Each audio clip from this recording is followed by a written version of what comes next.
नमस्कार, DD news में आपका स्वागत है। मैं हूं चंद्रशेखर जोशी और आइए सबसे पहले आपको दिखाते हैं इस वक्त की हेडलाइंस। विदेश सचिव विक्रम मिस्री ने संसद की विदेश मामलों की स्थायी समिति के सदस्यों को दी ऑपरेशन सिंदूर पर विस्तार से जानकारी। कहा, सैन्य कार्रवाई पर रोक का फैसला द्विपक्षीय। विदेश मंत्री ने हमले से पहले पाक को नहीं दी कोई जानकारी।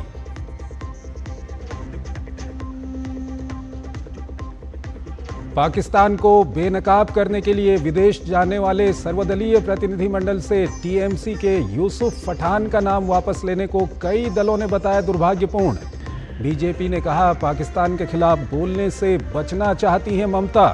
टीएमसी ने कहा, केंद्र के साथ।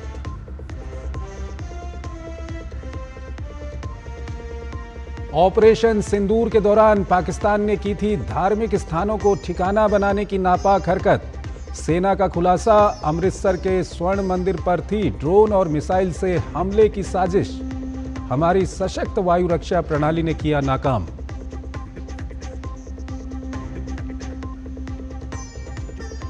यूपी की संभल जामा मस्जिद मामले में हाईकोर्ट से मुस्लिम पक्ष को झटका। रिवीजन याचिका खारिज। संभल की जिला अदालत में आगे चलेगा सर्वे का मुकदमा। और खेलो इंडिया बीच गेम्स का रंगारंग आगाज। दीव में 6 दिन तक 6 स्पर्धाओं में खिलाड़ी करेंगे खेल प्रतिभा का प्रदर्शन।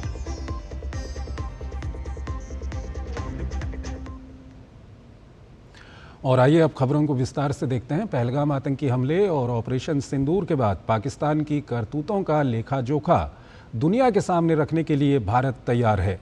ऑल पार्टी डेलीगेशन के सांसद अनेकों मित्र देशों में जाकर पाकिस्तान की सच्चाई उजागर करेंगे। सांसदों के इस प्रतिनिधिमंडल में एनडीए और विपक्षी दलों के सांसद शामिल हैं, जिनमें से कुछ दलों का प्रतिनिधित्व विरोधी दलों के सांसद भी कर रहे हैं। इन सभी दलों में पूर्व वरिष्ठ राजनयिकों को भी शामिल किया गया है।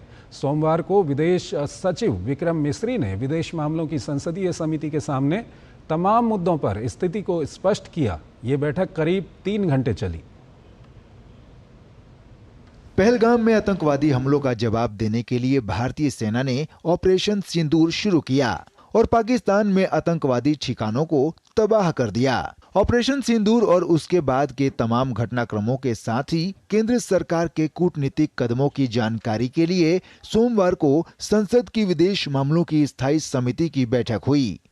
संसदीय समिति का नेतृत्व कांग्रेस सांसद शशि थरूर के अलावा इनमें रविशंकर प्रसाद, नवीन जिंदल, प्रणति शिंदे, राजीव शुक्ला, दीपेंद्र हुड्डा, अपराजिता सारंगी, अरुण गोविल, अरविंद सावंत, असदुद्दीन ओवैसी, सागरिका घोष, अभिषेक बनर्जी, सतनाम सिंह संधू, मितेश पटेल, अरविंद सावंत और सुधांशु त्रिवेदी समेत तमाम सांसद शामिल हुए। बैठक में विदेश सचिव विक्रम मिस्री ने स्थायी समिति के समक्ष ऑपरेशन सिंदूर और भारत पाकिस्तान के बीच हाल के तनाव पर विस्तृत जानकारी दी। 3 घंटे की चर्चा में बहुत सारे प्रश्न उठाए और बहुत सारे प्रश्नों के लिए पूरी जवाब भी मिले। और मेरे ख्याल में ये अच्छी बात है कि कमेटी के भीतर जो भी प्रश्न लोगों के मन में थे, और आपको पता है कि कई पार्टियां के प्रतिनिधि हैं हमारी कमेटी में, कई विपक्ष के लोग भी प्रश्न पूछे, मैं सबको मौका दे दिया। सारे कमेटी मेंबर्स चाहते थे कि हमारे तरफ से फॉरेन सेक्रेटरी को पूरा प्रोत्साहित करके उनको हमारी सॉलिडारिटी हम अनाउंस करें कि जो उनके खिलाफ सोशल मीडिया में और दूसरे तरीके से उनके और उनके परिवार के खिलाफ जो कुछ कह दिया था, ये बिल्कुल ठीक नहीं है और पूरी कमेटी उनके साथ समर्थक है। हम ये भी कहना चाहते हैं कि वो देश का सेवा बहुत अच्छी तरह से किए हैं और इसके लिए हमारे तरफ से हम सब आभारी हैं। सूत्रों के मुताबिक विदेश सचिव ने कहा, भारत पाकिस्तान के बीच सैनिक कार्रवाई पर विराम का फैसला पूर्णतया द्विपक्षीय आधार पर हुआ। बैठक के दौरान कुछ सदस्यों ने यह सवाल भी पूछा कि क्या पाकिस्तान की तरफ से किसी तरह के न्यूक्लियर हमले की कोई जानकारी या धमकी थी। विदेश सचिव ने बताया कि पाकिस्तान की तरफ से किसी तरह के कोई न्यूक्लियर हमले की धमकी या जानकारी नहीं थी और यह पूरी तरह से कन्वेंशनल संघर्ष था।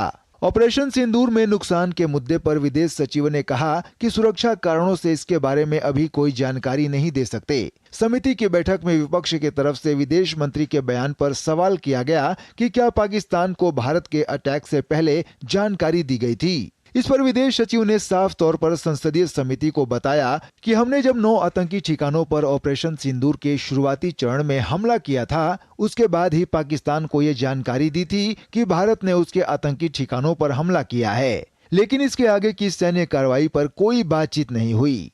पाकिस्तान से जो भी संपर्क हुआ था वो डीजीएमओ लेवल पर हुआ था, और वो भी 5 से 7 मई को रात के बाद। विदेश सचिव ने साफ कहा कि विदेश मंत्री एस जयशंकर के बयान गलत तरीके से पेश किए गए हैं। तुर्की के साथ संबंधों पर बताया गया कि ऐतिहासिक रूप से तुर्की के साथ भारत के संबंध बीते कई दशकों से अच्छे नहीं रहे हैं। पाकिस्तान के साथ कैसे रिश्ते हैं ये बताने की जरूरत नहीं है। विदेश सचिव ने समिति को विभिन्न मुद्दों पर जानकारी दी, जिसमें पाकिस्तान के साथ राजनयिक संबंधों की वर्तमान स्थिति, सीमा पार सुरक्षा चुनौतियां और क्षेत्रीय स्थिरता जैसे मुद्दे शामिल थे। शैलेंद्र मिश्रा के साथ ब्यूरो रिपोर्ट, डीडी न्यूज। विदेश मंत्री एस जयशंकर ने पहलगाम आतंकवादी हमले की निंदा के लिए नीदरलैंड के विदेश मंत्री कैस्पर वेल्डकैम्प की सराहना की है। एस जयशंकर ने सोशल मीडिया साइट एक्स पर पोस्ट किया कि हेग में मेरी मेज़बानी करने के लिए नीदरलैंड के विदेश मंत्री कैस्पर वेल्डकैम्प को धन्यवाद। पहलगाम हमले की नीदरलैंड द्वारा की गई कड़ी निंदा की सराहना करता हूं। आतंकवाद के विरुद्ध शून्य सहनशीलता के लिए समर्थन की भी प्रशंसा करता हूं। यूरोपीय संघ के साथ हमारी द्विपक्षीय साझेदारी और संबंधों को मजबूत बनाने पर व्यापक चर्चा हुई। बहुध्रुवीयता के युग में वैश्विक स्थिति पर विचारों का आदान प्रदान किया।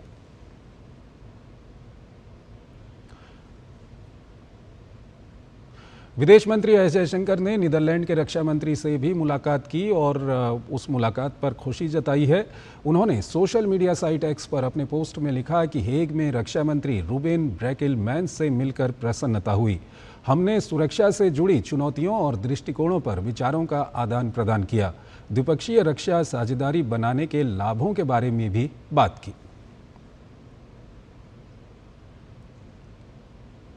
ऑपरेशन सिंदूर में भारत ही नहीं दुनिया ने देश की सेना का पराक्रम देखा, लेकिन कांग्रेस पार्टी ने इस मुद्दे पर भी सवाल पूछे हैं। कांग्रेस पार्टी ने विदेश मंत्री के बयान और सेना के नुकसान को लेकर राजनीति करना शुरू कर दिया है, तो विदेश जाने वाले सांसदों के प्रतिनिधिमंडल में रखे गए सांसदों के नामों पर भी सवाल खड़े किए हैं। आतंक के खिलाफ लड़ाई के मसले पर पूरा देश एक साथ खड़ा हुआ है, लेकिन विपक्षी दल राष्ट्रीय एकता के मसले पर भी राजनीति करने से बाज नहीं आ रहे हैं। बीजेपी ने कांग्रेस पर जमकर पलटवार किया है और उसकी देश विरोधी मानसिकता पर सवाल खड़े किए हैं। सर्वदलीय प्रतिनिधिमंडल से दूरी, ममता की कौन सी मजबूरी? टीएमसी के रुख पर बीजेपी का वार, देश के मसले पर भी सियासत जोरदार। पाकिस्तान को दुनिया भर में बेनकाब करने के लिए बने सांसदों के प्रतिनिधिमंडल में भागीदारी को लेकर कांग्रेस और ममता बनर्जी की टीएमसी के रुख को लेकर सियासी घमासान जारी है। सरकार ने इस दल में तृणमूल कांग्रेस के सांसद और पूर्व क्रिकेटर यूसुफ पठान को भी शामिल किया था। हालांकि खबर आई है कि टीएमसी उन्हें भेजने के लिए तैयार नहीं है और इस कारण से पठान ने भी इस टीम के साथ जाने से इनकार कर दिया है। इस पर सियासी बवाल बढ़ता जा रहा है और टीएमसी के इस कदम पर कई सवाल उठ रहे हैं। हालांकि ममता बनर्जी ने साफ किया है कि उनकी पार्टी इस मामले में पूरी तरह से केंद्र सरकार के साथ खड़ी है, लेकिन इस प्रतिनिधिमंडल में कौन जाएगा ये फैसला उनकी पार्टी करेगी। बीजेपी ने ममता पर पलटवार करते हुए कहा है कि ममता पाकिस्तान के खिलाफ बोलने से बचना चाहती हैं। The party will decide the name. This is the customary, this is the system. We are totally with the central government regarding external affairs policy, and we are fully supporting them. We don't have any hesitation to say that. Mamata Banerjee अपने vote bank को तुष्टीकरण के लिए यूसुफ पठान का नाम withdraw किया। जैसे पाकिस्तान का खिलाफ कुछ बोलना नहीं पड़े, अपने वोट बैंक बरकरार रखे, इसलिए उन्होंने अपने रिप्रेजेंटेटिव उठा लिया। देश का सब अपोजिशन पार्टी का एमपी जा रहा है और टीएमसी साबित कर दिया वो पाकिस्तान के खिलाफ लड़ने वाला नहीं है। बीजेपी आईटी सेल के प्रमुख अमित मालवीय ने इस मामले में ममता बनर्जी पर हमला बोला है।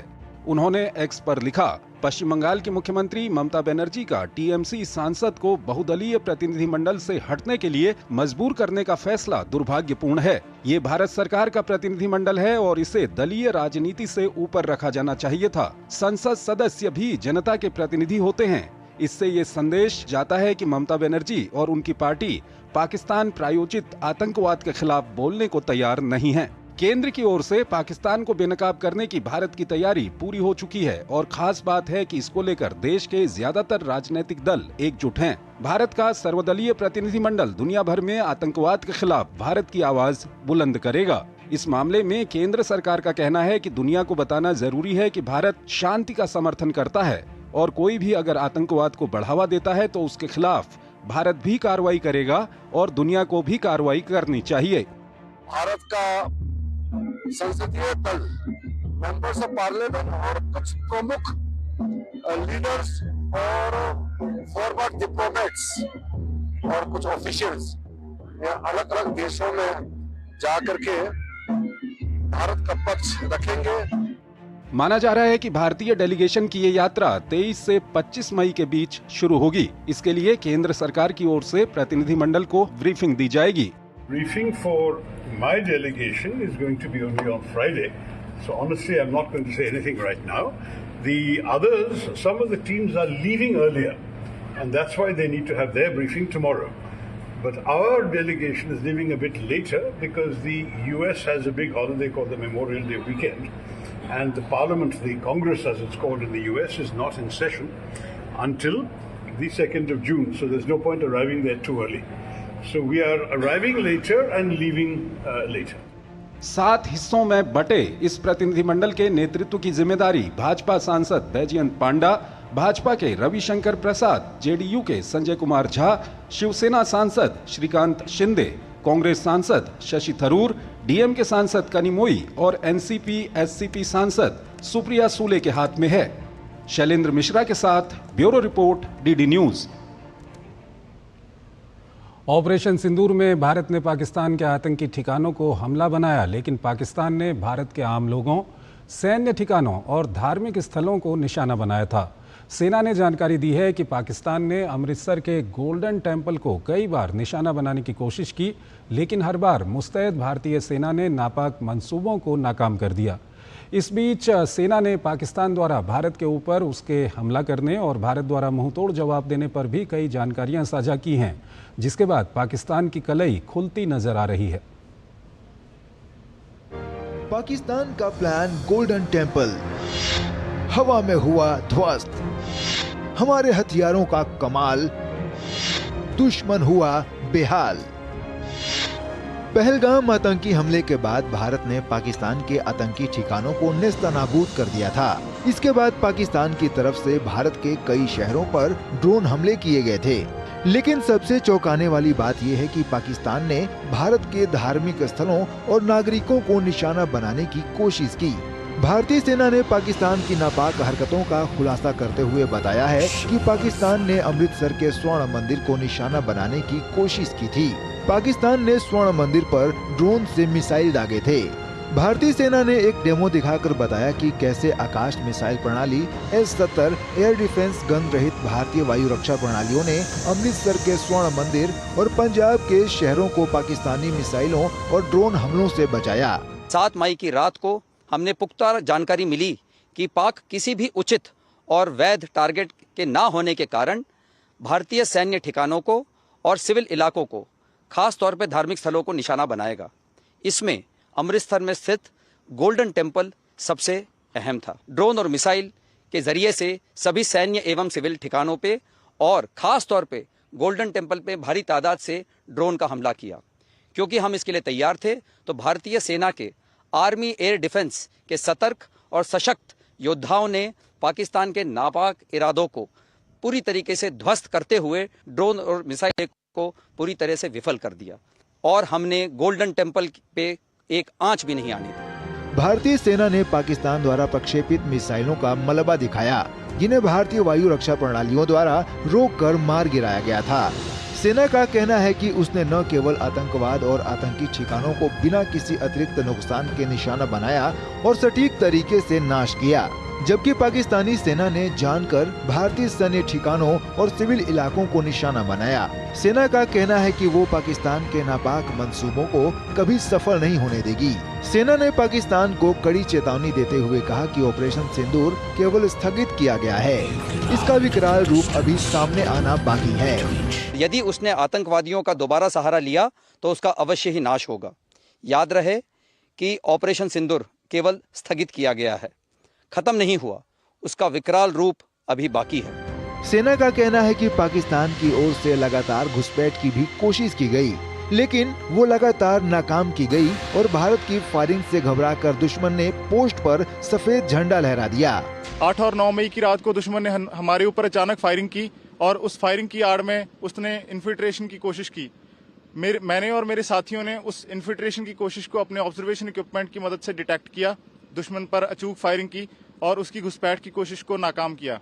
हमारी फायरिंग का नतीजा ये निकला कि सुबह तक दुश्मन अपने घुटनों पर आ गया और उसने अपनी पोस्ट पर व्हाइट फ्लैग लहरा दिया।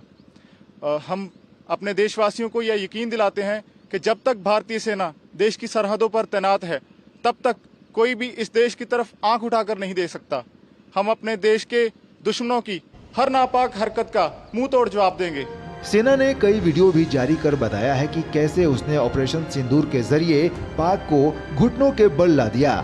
इस दौरान पाकिस्तान ने तुर्की और चीन ड्रोन का भी इस्तेमाल किया, लेकिन पाक के इन हथियारों के भारत ने चिथड़े उड़ा दिए, जिसका सबूत अमृतसर में मौजूद भारतीय जवानों ने दिखाया है। Bureau report, GT news.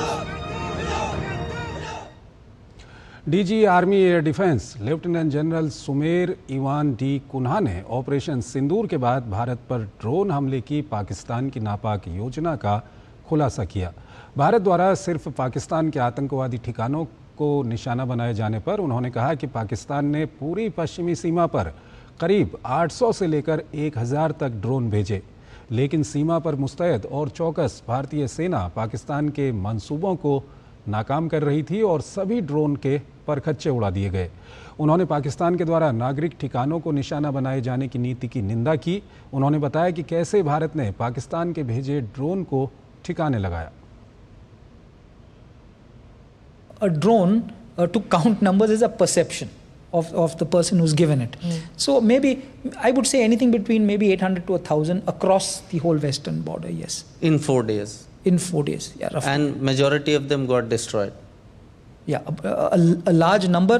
And one thing for sure is all the UCAV drones, which actually carried a payload, although their intent was to harm our civil population and they were directed towards population, we ensured that they did not cause any damage. And I think the proof of the pudding is actually in what we actually saw, that there were no civilian casualties.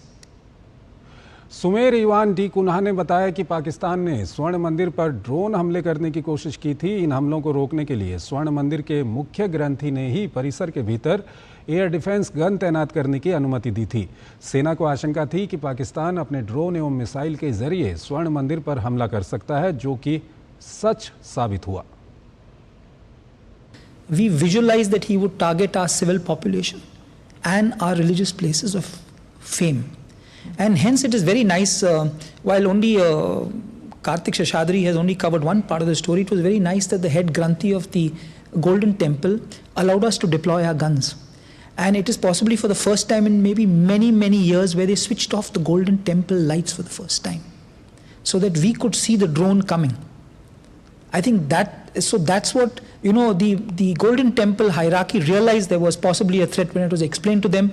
They allowed us to deploy guns to secure to protect a national monument of international fame, which is visited by so many hundreds and thousands of people every day. And hence these guns were deployed and the Golden Temple lights were switched off, so that we could clearly visualize the drones as they were coming in. And that gave us a greater clarity in the sky, because as and when you saw the light, you knew what to engage.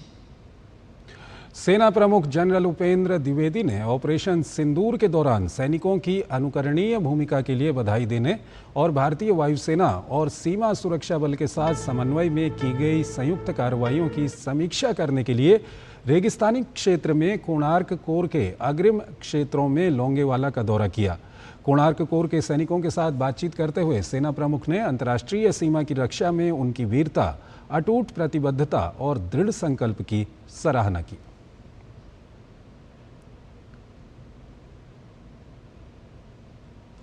जासूसी के मामले में हरियाणा की ज्योति मल्होत्रा की गिरफ्तारी के बाद से इस पूरे रैकेट के तार आगे भी कई जगह जुड़ते जा रहे हैं।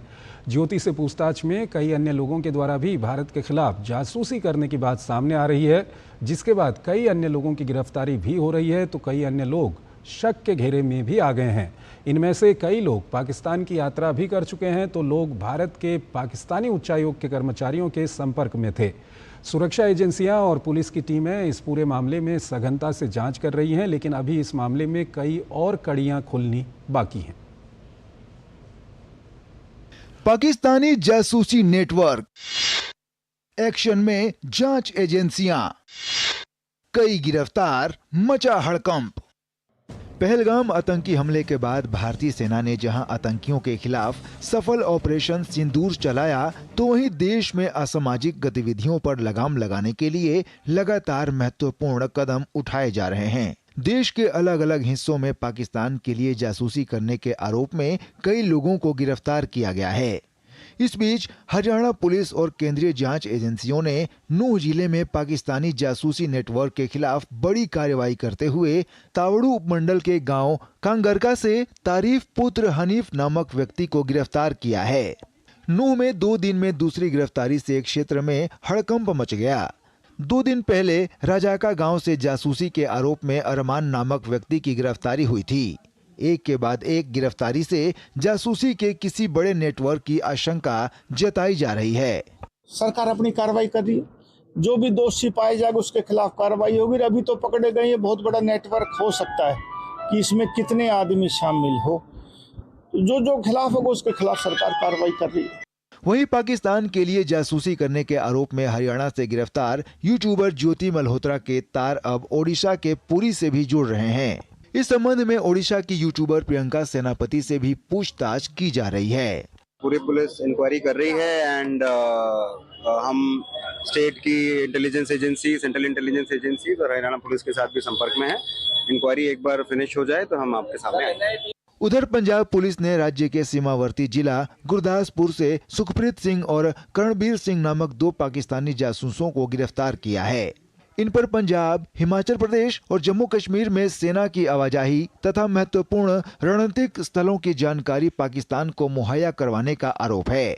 पुलिस ने इनके पास से 3 मोबाइल और 30 बोर के 8 जिंदा कारतूस बरामद किए हैं। गुरदासपुर पुलिस ने बहुत अच्छा काम किया है। एक मॉड्यूल बस्ट किया जो कि ये 2 लड़के थे, ये पाकिस्तान को हमारी सीक्रेट इन्फॉर्मेशंस लीक करते थे और इन्होंने पंजाब, हिमाचल और J&K से जो हमारी आर्म्ड फोर्सेस और सिक्योरिटी फोर्सेस की इन्फॉर्मेशन है, ये इन्होंने वहाँ लीक की थी। उत्तर प्रदेश ATS ने एक बेहद संवेदनशील ऑपरेशन के तहत पाकिस्तानी खुफिया एजेंसी ISI के लिए जासूसी करने के आरोप में एक एजेंट को मुरादाबाद से गिरफ्तार किया है। आरोपी की पहचान रामपुर निवासी शहजाद पुत्र अब्दुल बहाब के रूप में हुई है। माना जा रहा है कि वह ISI के एजेंट से लगातार संपर्क में था और देश की सुरक्षा से जुड़ी गोपनीय सूचनाएं साझा की हैं। हरियाणा की यूट्यूबर ज्योति मल्होत्रा को पाकिस्तान को गोपनीय जानकारी देने के आरोप में गिरफ्तार किए जाने के बाद से देश भर में जासूसी के आरोप में गिरफ्तारियों का दौर शुरू हुआ है। ज्योति मल्होत्रा को हिसार के न्यू अग्रसेन कॉलोनी से गिरफ्तार किया गया था। वह कई बार पाकिस्तान और एक बार चीन की यात्रा कर चुकी हैं। वह पाकिस्तानी ऑपरेटिव के संपर्क में थी। इस बीच 33 वर्षीय यूट्यूबर और ट्रैवल ब्लॉगर ज्योति मल्होत्रा का इंस्टाग्राम अकाउंट सस्पेंड कर दिया गया है। उनके इंस्टाग्राम पर 1.31 लाख से ज्यादा फॉलोअर्स थे। ज्योति मल्होत्रा का एक यूट्यूब चैनल भी है जिसके 3.77 लाख सब्सक्राइबर हैं। जांच में पता चला कि उसने 2023 में कमीशन एजेंटों के माध्यम से वीजा प्राप्त कर पाकिस्तान की यात्रा की थी। वहां उसकी मुलाकात पाकिस्तानी उच्चायोग के अधिकारी एहसान उर रहीम उर्फ दानिश से हुई थी, जिसे हाल ही में भारत से निष्कासित किया गया है। Bureau report, DD news. Operation Sindoor में भारतीय सैन्य बलों की सफलता और पराक्रम को देश भर से परिचित कराने के लिए तिरंगा यात्राओं के आयोजन का सिलसिला जारी है। देश भर के विभिन्न शहरों में आयोजित हो रही इन यात्राओं में बड़ी संख्या में लोग भाग ले रहे हैं, तो केंद्रीय मंत्रियों से लेकर मुख्यमंत्री तक इन यात्राओं में शामिल हो रहे हैं। इन यात्राओं में राष्ट्रीय भावना का जोश देखते ही बन रहा है। देश भर में ऑपरेशन सिंदूर की सफलता और सेना के अदम्य साहस और शौर्य के सम्मान में तिरंगा यात्रा में भारी संख्या में जन सैलाब उमड़ रहा है। देश के उत्तर से लेकर दक्षिण तक आमो खास देश के वीर सैनिकों के जज्बे को सम्मान देने के लिए सड़कों पर निकल पड़ा है। राजस्थान के अजमेर में भारतीय सैनिकों के शौर्य एवं पराक्रम के सम्मान में तिरंगा वाहन रैली निकाली गई। ये तिरंगा वाहन रैली ब्यावर रोड स्थित सम्राट पृथ्वीराज चौहान राजकीय महाविद्यालय से रवाना होकर केसरगंज, नया बाजार, दरगाह बाजार सहित विभिन्न मार्गों से होते हुए विजय स्मारक पर पहुंची। ऑपरेशन सिंदूर जो आतंकवादियों के खिलाफ अभियान चलाया था, उसके तहत पूरे देश भर में तिरंगा यात्रा निकाली जा रही है। आज उसी के तहत इस ऐतिहासिक अजमेर शहर में आज विशाल तिरंगा यात्रा निकाली जा रही है। उसमें सभी जाति धर्म सभी हैं। महाराष्ट्र के धुले में ऑपरेशन सिंदूर की सफलता पर तिरंगा रैली निकाली गई। सफल केंद्रीय नेतृत्व और भारतीय सेना की इस गौरवशाली उपलब्धि के सम्मान में शहर के ओल्ड आगरा रोड स्थित केंद्रीय महाराज अग्रसेन चौक से महात्मा गांधी प्रतिमा तक 1111 फीट ऊंचा तिरंगा झंडा लेकर यात्रा निकाली गई। जोधपुर में रविवार को तिरंगा यात्रा निकाली गई। संस्कृति एवं पर्यटन मंत्री गजेंद्र सिंह शेखावत और भाजपा प्रदेश अध्यक्ष मदन राठौड़ ने तिरंगा यात्रा का नेतृत्व किया। हाथों में तिरंगा थामे लोग भारत माता की जय के नारे लगाते हुए नजर आए। झुंझुनू के मंडावा विधानसभा क्षेत्र में भी सेना के शौर्य को सलाम करने के लिए तिरंगा यात्रा का आयोजन किया गया। मंडावा विधायक रीटा चौधरी के नेतृत्व में तिरंगा यात्रा निकाली गई, जो सीनियर समोड से शुरू होकर झुंझुनू के शहीद स्मारक तक पहुंची। जब सर्व समाज के आह्वान पर लोग अपने सारे भेद विभेद भुला करके सभी तरह की राजनीतिक दूरियों को पार करके अपने सैनिकों का सम्मान करने के लिए एकत्रित हुए हैं। अलीगढ़ में भारतीय सेना के अदम्य साहस व शौर्य को समर्पित शौर्य तिरंगा यात्रा निकाली गई। यात्रा में सांसद, विधायकगण व अन्य गणमान्य लोगों के अलावा सामाजिक, व्यापारी समुदाय, छात्र व अन्य संगठन शामिल हुए। राष्ट्र प्रथम को ध्यान में रखते हुए ऑपरेशन सिंदूर में सैनिकों व सेना की वीरता को नमन किया गया। समाज के विभिन्न वर्गों के लोग निकल करके सड़कों पे आए, हजारों की संख्या में सड़कों पे निकल के आए। वो एक ही बात कर, हम सेना के साथ है, सेना के पराक्रम, सेना के शौर्य पे वो अभिनंदन और वंदन कर। एमपी के मैहर में विशाल तिरंगा यात्रा का आयोजन किया गया, जिसमें सर्व समाज के लोगों ने उत्साह पूर्वक भाग लिया। भारत माता की झांकी और हाथों में राष्ट्रीय ध्वज थामे नागरिकों ने भारत माता की जय के नारों के साथ भारतीय सेना के शौर्य को नमन किया। भारतीय सेना के अद्भुत साहस और पराक्रम का अद्वितीय परिचय देने वाले ऑपरेशन सिंदूर की अविस्मरणीय सफलता और मां भारती के वीर जवानों के सम्मान में देश भर में जोश है और यात्राओं में ये दिख भी रहा है। Bureau report, DD news. Delhi में सोमवार को विशाल तिरंगा यात्रा का आयोजन किया गया, जिसे सिंदूर यात्रा का नाम दिया गया, जिसमें दिल्ली की मुख्यमंत्री रेखा गुप्ता, पूर्व केंद्रीय मंत्री स्मृति ईरानी समेत भारी संख्या में महिलाओं ने भाग लिया। हाथों में तिरंगा लिए नागरिकों ने भारत माता की जय के नारों के साथ भारतीय सेना के शौर्य को नमन किया। ऑपरेशन सिंदूर सफलता के बाद भारतीय सैनिकों की वीरता, धैर्य और पराक्रम में देश भर में इसको लेकर के सराहना की जा रही है। हम सभी बहनें जो आज यहाँ इकट्ठी हुई हैं, दिल्ली की कोने कोने से आई हुई सभी बहनें देश की सेनाओं को कोटि कोटि धन्यवाद देते हुए यही पाकिस्तान को चेताना चाहते हैं कि आतंकवाद के आका के रूप में यदि पाकिस्तान ने कहीं से भी भारत को नुकसान पहुंचाने की कोशिश की या किसी और बहन के सिंदूर पे आंच डालने की कोशिश की, तो एक और करारा जवाब भारत की ओर से, देश की सेनाओं की ओर से वो मिल जाएगा। सोमवार को हुई सिंदूर यात्रा कार्यक्रम के दौरान महिलाओं में काफ़ी उत्साह देखने को मिला। कार्यक्रम में पहुंची महिलाओं ने जहां प्रधानमंत्री पर विश्वास व्यक्त किया, वहीं देश की एकता अखंडता के लिए भी प्रण लिया।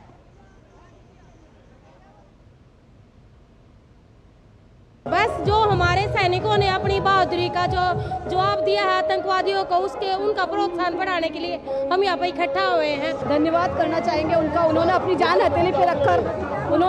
हथेली पे रखकर सब कुछ किया है। हम मोदी जी के साथ हैं। हमारा सिंदूर हत्या में मोदी जी ने जो किया बहुत अच्छा किया, हम उनके साथ हैं और हम उनका चुका नहीं सकते जो वो हमारे लिए कर रहे हैं। हमला किया आतंकवादियों ने, तो हम उसके विरुद्ध ये यात्रा निकाल रहे हैं कि ये भारत एक है और इसमें सभी धर्म की महिलाएं भी यहाँ शामिल हुई हैं कि किसी के सिंदूर पर आगे से ये हमला ना करें।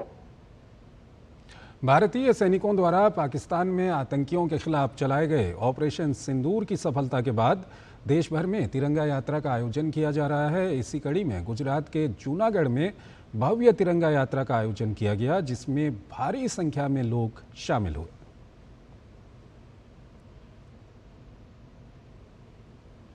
पाकिस्तान में आतंकवादियों के खिलाफ ऑपरेशन सिंदूर के बाद आम जनता का भरोसा भारतीय सेना और सरकार पर और भी मजबूत हुआ है। ऑपरेशन सिंदूर के तहत पाकिस्तान और आतंकियों के खिलाफ की गई कार्रवाई के लिए न केवल प्रधानमंत्री नरेंद्र मोदी एक बार फिर सशक्त नेता के तौर पर उभरे हैं, बल्कि उन्होंने राहुल गांधी, अरविंद केजरीवाल और ममता बनर्जी जैसे नेताओं को लिस्ट में काफ़ी पीछे छोड़ दिया है। इस बात की पुष्टि IANS मैट्राइज के हालिया सर्वे में की गई है। 9 मई से 15 मई 2025 तक के बीच किए गए IANS मैट्राइज के सर्वे में लोगों से सवाल किया गया कि ऑपरेशन सिंदूर के तहत की गई कार्रवाई में देश का कौन सा नेता पाकिस्तान को सबक सिखाने में सबसे सक्षम है। इस पर प्रधानमंत्री नरेंद्र मोदी को सबसे ज्यादा समर्थन मिला है। 70% लोगों का मानना है कि नरेंद्र मोदी पाकिस्तान को सबक सिखाने में सबसे सक्षम है। इसके बाद राहुल गांधी का नंबर आता है, जिन्हें सिर्फ 5% लोगों का साथ मिला है।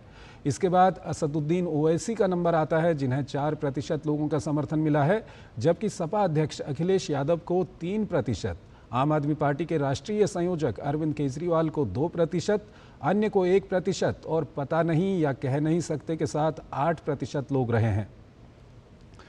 वहीं इस सर्वे के अनुसार 69% लोगों का मानना है कि इस ऑपरेशन ने पीएम मोदी की वैश्विक छवि को और मजबूत किया है, जबकि 26% का कहना है कि उनकी छवि में कोई बदलाव नहीं आया और 5% इस बारे में अनिश्चित हैं। ऑपरेशन सिंदूर के बाद पीएम मोदी की लोकप्रियता पर असर के बारे में 74% लोगों ने कहा है कि लोकप्रियता बढ़ी है। IANS मैट्राइज सर्वे में 92% लोगों ने माना है कि ऑपरेशन सिंदूर के बाद वर्तमान मोदी सरकार आतंकवाद के खिलाफ कार्रवाई करने में सक्षम है।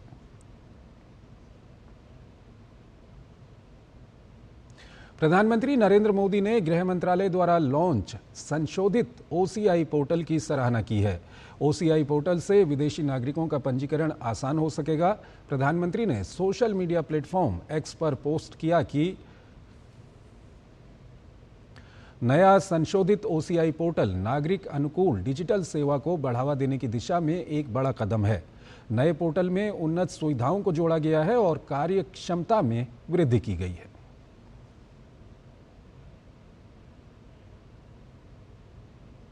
भारतीय रक्षा कंपनियों का एक प्रतिनिधिमंडल रक्षा राज्य मंत्री संजय सेठ के नेतृत्व में अंतर्राष्ट्रीय समुद्री और अंतरिक्ष प्रदर्शनी के 17वें संस्करण लीमा डिफेंस एक्सपो 2025 में भाग लेने के लिए मलेशिया के लंकावी पहुंचा है। मलेशिया में भारतीय उच्चायुक्त BN रेड्डी ने लंकावी में रक्षा राज्य मंत्री संजय सेठ का स्वागत किया।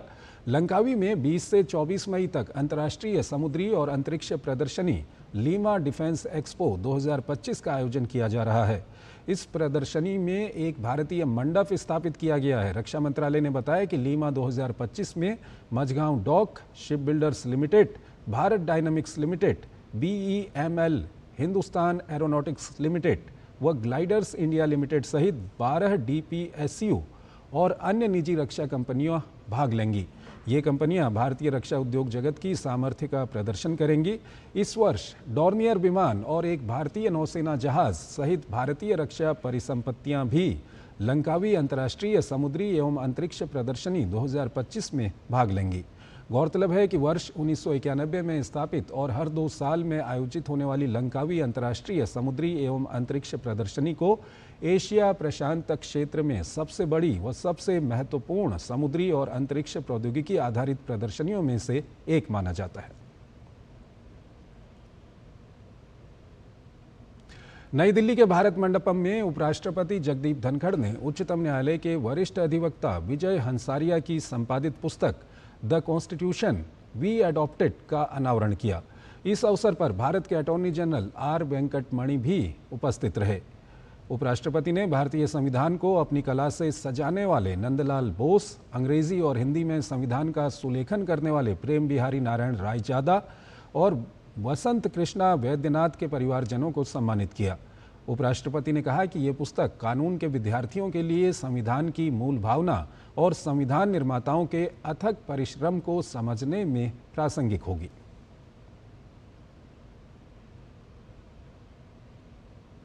What we now tend to forget, law students, lawyers and judges, when they wish to go to the original provision, it is very difficult to find out from any book of the Constitution. Amended, so and so.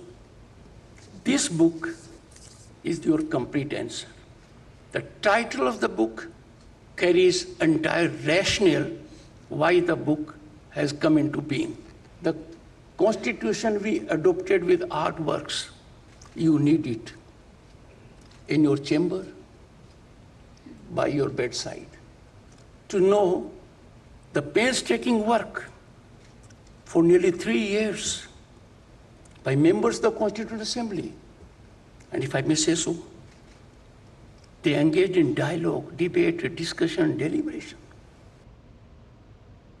गृह मंत्रालय ने cyber वित्तीय अपराध पर तेजी से कार्रवाई करने के लिए E0 FIR पहल शुरू की है। केंद्रीय मंत्री अमित शाह ने सोशल मीडिया प्लेटफॉर्म एक्स पर जानकारी साझा करते हुए लिखा, गृह मंत्रालय के भारतीय साइबर अपराध समन्वय केंद्र ने किसी भी अपराधी को अभूतपूर्व गति से पकड़ने के लिए नई E0 FIR पहल शुरू की है। दिल्ली के लिए पायलट प्रोजेक्ट के रूप में शुरू की गई ये नई प्रणाली NCRP या 1930 पर दर्ज साइबर वित्तीय अपराधों को स्वचालित रूप से FIR में बदल देगी, जो शुरू में 10 लाख रुपए की सीमा से ऊपर होगी। नई प्रणाली, जो साइबर अपराधियों पर तेजी से कार्रवाई करते हुए जांच को आगे बढ़ाएगी, जल्द ही पूरे देश में लागू की जाएगी। मोदी सरकार साइबर सुरक्षित भारत बनाने के लिए साइबर सुरक्षा ग्रिड को मजबूत कर रही है।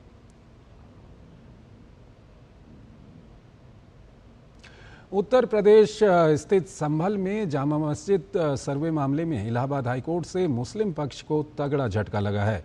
इलाहाबाद हाईकोर्ट ने मुस्लिम पक्ष की सिविल रिवीजन पिटीशन खारिज कर दी है। जस्टिस रोहित रंजन अग्रवाल की सिंगल बेंच ने मुस्लिम पक्ष की दलीलें नामंजूर करते हुए फैसला सुनाया। 13 मई को मस्जिद कमेटी की सिविल रिवीजन पिटीशन पर बहस पूरी होने के बाद हाईकोर्ट ने फैसला सुरक्षित रखा था। संभल की जामा मस्जिद और हरिहर मंदिर विवाद पर मस्जिद कमेटी द्वारा सिविल रिवीजन याचिका दाखिल की गई थी। हाईकोर्ट में दाखिल याचिका में 19 नवंबर 2024 के सिविल कोर्ट के फैसले को चुनौती दी गई थी। मस्जिद कमेटी ने इलाहाबाद हाईकोर्ट में मुकदमे की सुनवाई योग्य होने को चुनौती दी गई थी। हाईकोर्ट के इस फैसले से अब ये साफ हो गया है कि संभल की जिला अदालत में सर्वे का मुकदमा आगे चलेगा। बहुत ही महत्वपूर्ण निर्णय है ऑनरेबल इलाहाबाद हाईकोर्ट का, और जितने लोगों ने देश में भ्रम फैलाया था कि ऑनरेबल सिविल जज सीनियर डिवीजन चंदौसी ने 19 नवंबर को सर्वे कमिश्नर जो अपॉइंट किया था वो गलत अपॉइंट किया था और उस अपॉइंटमेंट करने से पहले मस्जिद कमेटी को सुनना चाहिए था, ये एक बात पूरे देश में फैलाई गई थी कि हमें बिना सुने कैसे सर्वे कमिश्नर को नियुक्त कर दिया गया। आज उस प्रपोजिशन ऑफ लॉ को कोर्ट ने सिरे से खारिज कर दिया है। सिंपल प्रपोजिशन ऑफ लॉ है कि कोर्ट ऑर्डर 26 रूल 9 और 10 की पावर के एक्सरसाइज में सर्वे कमिश्नर नियुक्त कर सकती है, उस समय किसी को सुनने की कोई जरूरत नहीं है। इलाहाबाद उच्च न्यायालय द्वारा संभल में शाही जामा मस्जिद के सर्वेक्षण के लिए निचली अदालत द्वारा जारी आदेश को बरकरार रखने और मुस्लिम पक्ष की याचिका खारिज किए जाने के बाद संभल पुलिस शहर में जगह जगह पेट्रोलिंग कर रही है। पुलिस पेट्रोलिंग पर संभल एसपी कृष्ण कुमार बिश्नोई ने कहा कि न्यायालय के फैसले को ध्यान में रखते हुए संभल पुलिस द्वारा पैदल गश्त की जा रही है। साइबर स्पेस पर भी नजर रखी जा रही है।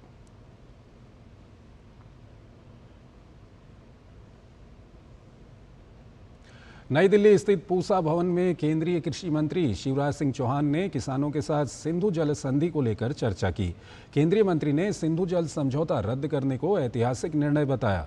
सिंधु जल संधि को देश के साथ अन्याय बताते हुए तत्कालिक प्रधानमंत्री जवाहरलाल नेहरू को इसके लिए जिम्मेदार ठहराया। केंद्रीय मंत्री ने कहा कि पंडित नेहरू ने पाकिस्तान को उस समय पैसा और पानी दोनों दिया। सिंधु जल समझौता रद्द कर दिया गया। यह साधारण घटना नहीं है, यह साधारण घटना नहीं है। लेकिन किसान भाइयों, आज मैं बताना चाहता हूं कितना बड़ा अन्याय हमारे देश के साथ हुआ। पंडित जवाहरलाल नेहरू जी प्रधानमंत्री थे, तब यह सिंधु समझौता उस समय हुआ था। 80% से ज्यादा पानी दे दिया। हमारा पानी हमने पाकिस्तान को दिया। और आपको यह भी बताना चाहता हूं, केवल पानी नहीं दिया, पानी के साथ साथ पैसा भी दे दिया। उस समय दिए गए 83 करोड़ रुपया, जिसकी वर्तमान में कीमत है 5,500 करोड़। पानी भी दिया और पैसा भी दिया तुमने। इस दौरान केंद्रीय मंत्री ने कहा कि उस समय के जल विशेषज्ञों ने जल संधि का विरोध किया था, लेकिन पंडित नेहरू ने संधि के लिए विवश किया था। देश के किसानों का पेट काटकर उनको पानी दिया, जो आतंकियों को पैदा करने के लिए जवाबदेह हैं। अपने देश के किसानों का पेट काट के हम उनको पानी दे रहे हैं जो आतंकियों को पैदा करने के लिए जवाबदार है। जब भारत और पाकिस्तान के प्रतिनिधियों में बात चल रही थी, तो भारत के जल विशेषज्ञ प्रतिनिधियों ने विरोध किया, लेकिन पंडित नेहरू जी ने दखल दिया और यह समझौता करने पर विवश किया कि नहीं, समझौता करो। पाकिस्तान के राष्ट्रपति अयूब खान ने कहा उस समय कि यह संधि तो होती नहीं अगर भारत के प्रधानमंत्री नेहरू इसमें दखल नहीं देते। केंद्रीय मंत्री ने ऑपरेशन सिंदूर की चर्चा करते हुए कहा कि हमारी सेना के शौर्य और पराक्रम पर हमें गर्व है। हमारी सेना ने तुर्की, चीन के ड्रोन और मिसाइलों को खिलौनों की तरह मार गिराया। इस कार्रवाई से पाकिस्तान 3 दिन में ही घुटनों पर आ गया। प्रधानमंत्री जी ने सेना को खुली छूट दी। अरे गर्व है हमारी सेना पर। सेना के शौर्य को मैं प्रणाम करता हूं, पराक्रम को मैं प्रणाम करता हूं। उनके ड्रोन और मिसाइल को खिलौनों की तरह मार मार के नीचे गिरा दिया। खिलौनों की तरह, आपने देखा होगा टीवी पे भी, वो छोड़ते थे, हम मारते थे। और उन खिलौनों, वो जो मलबे से हमारे बच्चे आजकल खेल रहे हैं पंजाब में, दूसरे प्रदेशों में। 3 दिन में पाकिस्तान घुटनों पे आ गया, लेकिन निर्णायक फैसले किए। पीएम ने फैसला किया, पानी और खून साथ साथ नहीं बह सकते। बीते 8 सालों में जैम यानी government e market place platform ने सार्वजनिक खरीद की पूरी दुनिया बदल कर रख दी है। जैम ने इस साल के लिए 7 लाख करोड़ के रिकॉर्ड कारोबार का लक्ष्य रखा है। हाल ही में डिजिटल गवर्नेंस को बढ़ावा देने के लिए जैम प्लेटफॉर्म पर देश का पहला जनरेटिव AI आधारित चैटबॉट की शुरुआत की गई। Government e market place jam के 8 सालों के सफर पर CEO मिहिर कुमार से बात की संवाददाता अजय मिश्र ने। गवर्नमेंट ई मार्केट प्लेस ने अपने शानदार 8 साल पूरे कर लिए हैं और आगे की क्या रणनीति है, बात करने के लिए हमारे साथ हैं CEO मिहिर कुमार जी। सर बहुत धन्यवाद। कैसा रहा 8 साल का सफ़र, कहाँ तक अभी हम पहुँचे हैं? जैसा कि आपको मैंने अपने प्रेजेंटेशन के दौरान भी बताया, हमारा बिज़नेस जो है FY 24-25 में 5,40,000 करोड़ से ऊपर का रहा है। और ये सफ़र तो विश्वसनीय रहा है, जिसमें कि जैम ने बहुत छोटे स्तर पर शुरुआत करी और इतना बड़ा प्लेटफॉर्म बन गया है। माननीय प्रधानमंत्री जी की सोच और हमारे मंत्री जी का सपोर्ट, हमारे सेक्रेटरी साहब का योगदान, इस सब की वजह से और तमाम जैम फैमिली के सपोर्ट से ये प्लेटफॉर्म उस मुकाम को मुहैया करा पाया है। जैम के अगले टारगेट की बात की जाए तो हम कहाँ तक पहुँचने की तैयारी कर रहे हैं और किन नए इनोवेशंस को आपने इंट्रोड्यूस किया है? इनोवेशन तो हमारा चलता रहता है। इनोवेशन जैसे जैसे हमें चीज़ें नज़र आती है कि जहाँ पे हमें हमारी लोगों से बातचीत चलती रहती है, सारे स्टेक होल्डर्स से, बायर से, सेलर्स से, और उनके बेसिस पे जो हमें नज़र आता है, जो उनकी डिमांड होती है, जो उनकी इनकन्वीनियंसेस होती है, उसके हिसाब से हम अपने को इवॉल्व करते रहते हैं। टारगेटिंग का जो आज हम लोग बात कर रहे हैं, करीब 7 लाख करोड़ के बिजनेस की बात हम लोग कर रहे हैं कि इस साल हम लोग कर पाएँ। जिस तरह से आपने इनोवेशन में जनरेटिव एआई का इस्तेमाल किया है, आगे जाते हुए अगर हम जेम 2.0 की बात करें तो कौन से नए रिफॉर्म्स हैं जिनको आप इंट्रोड्यूस करना चाहेंगे और कैसे ज़्यादा इंक्लूसिव बनाने का प्रयास करें? अभी जो हमारा आर्किटेक्चर है वही बदल जाएगा, माइक्रो सर्विसेज के बेस पे वो प्लेटफॉर्म बनेगा, तो उसमें ऐसी सुविधा रहेगी कि हम बहुत तरह की जो फंक्शनैलिटीज़ हैं जिससे कि सेलर को हेल्प हो जाए वो उसको आसानी से मुहैया करा सकें। तो ये टेक्नोलॉजी स्टैक ही बदलेगा। तो और जहाँ तक जो AI/ML का भी बात है, वो भी अभी जो हम कर रहे हैं और जो उसमें करेंगे उसमें बहुत इम्प्रूवमेंट हो जाएगा, जिससे कि सुविधाएं बढ़ेगी, इंसिडेंट्स का मैनेजमेंट बढ़िया होगा और लोगों को एक अच्छा एक्सपीरियंस होगा जेम प्लेटफॉर्म पे इंटरैक्ट करने का। आज भी काफ़ी अच्छा एक्सपीरियंस है, लेकिन इसको और बेहतर करेंगे। जी बहुत धन्यवाद। तो जिस तरह से आपने देखा, गवर्नमेंट जो प्रोक्योरमेंट सिस्टम है उसको और ज़्यादा डेमोक्रेटाइज करने के लिए जो जेम प्लेटफॉर्म है उसने एक महत्वपूर्ण योगदान दिया है। एज ए मिस्टर DD न्यूज़, दिल्ली। स्वास्थ्य के क्षेत्र में भारत को एक और सफलता मिल गई है। भारत अब आँखों में बैक्टीरिया संक्रमण से होने वाली बीमारी ट्रैकोमा से मुक्त हो गया है। जिनेवा में आयोजित 78वें विश्व स्वास्थ्य सम्मेलन में विश्व स्वास्थ्य संगठन WHO के महानिदेशक डॉक्टर टेड्रोस एडनोम घेब्रेयेसस ने भारत को सार्वजनिक स्वास्थ्य समस्या के रूप में ट्रैकोमा उन्मूलन का प्रमाण पत्र प्रदान किया। ये मान्यता रोग उन्मूलन, निवारक स्वास्थ्य देखभाल और सबके लिए स्वास्थ्य सुनिश्चित करने की प्रतिबद्धता में भारत के निरंतर प्रयासों का प्रमाण है। नई दिल्ली में स्टेयर्स फाउंडेशन ने भव्य समारोह में भारत के खिलाड़ियों, विभिन्न खेलों के एथलीटों को सम्मानित किया। कार्यक्रम में भारत में न्यूजीलैंड के उच्चायुक्त महामहिम पैट्रिक जॉन राटा शामिल हुए। इस समारोह में कई प्रतिष्ठित खेल और राजनीतिक गणमान्य व्यक्ति भी मौजूद थे। This occasion, which is about supporting youth to realise their potential, and I offer my sincere congratulations to the foundation. In New Zealand, we believe in the ability of sport to allow children to realise their potential, to develop up skills and qualities that will support them through their lives. Qualities like teamwork, like fairness, like respect, like character, like inclusion, like the quality of working with others. And we believe all of those qualities can be built up through sport. And that's why we're delighted to be here, part of this occasion this evening. Brazil में BRICS परिवहन मंत्रियों की बैठक में समूह ने दुनिया में जीवाश्म ईंधन प्रदूषण को कम करने का ऐतिहासिक निर्णय लिया। बैठक में भारत का प्रतिनिधित्व करने वाले केंद्रीय परिवहन और राजमार्ग मंत्री नितिन गडकरी ने बताया कि प्रधानमंत्री नरेंद्र मोदी के विजन के अनुसार नई दिल्ली निश्चित रूप से 2070 तक कार्बन न्यूट्रल होने का प्रयास करेगा।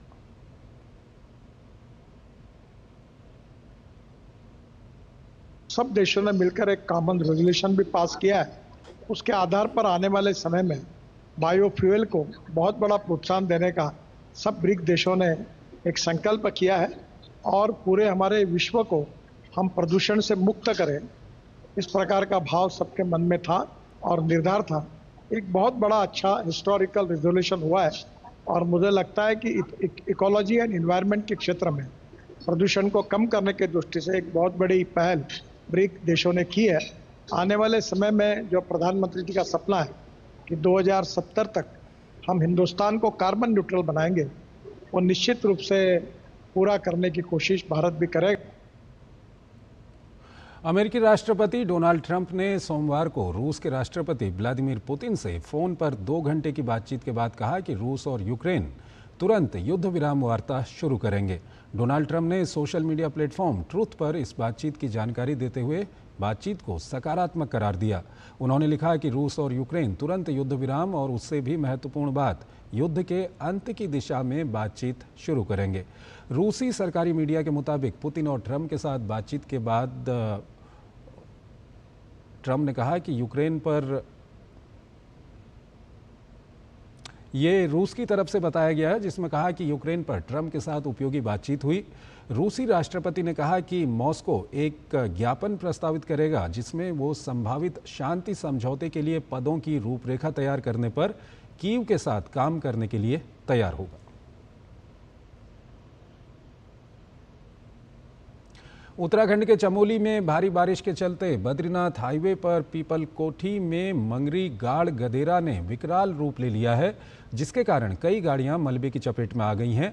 वहीं जनपद में देर शाम से हो रही भारी बारिश के चलते बद्रीनाथ हाईवे के अवरुद्ध होने के कारण तीर्थ यात्रियों को चमोली, नंदप्रयाग, कर्णप्रयाग आदि सुरक्षित स्थानों पर रोका गया है। हाईवे सुचारू करने के लिए NHIDCL को निर्देश दे दिए गए हैं। शाम को जनपद में काफ़ी भारी बारिश हुई है, जिससे पागल नाला में बहुत अधिक मात्रा में मलबा आ गया है। कार्यदायी संस्था द्वारा 2 JCB मशीन मौके पर लगाई गई है मलबे को हटाने के लिए। लगातार कार्यवाही चल रही है। चूँकि मलबा बहुत अधिक मात्रा में है तो उसको खोलने में समय लगेगा। उसी के दृष्टिगत अभी अंधेरा भी हो गया है रात का टाइम है, तो जोशीमठ और पीपलकोटी, कर्णप्रयाग में हमने यात्रियों को रोकने की व्यवस्था की है।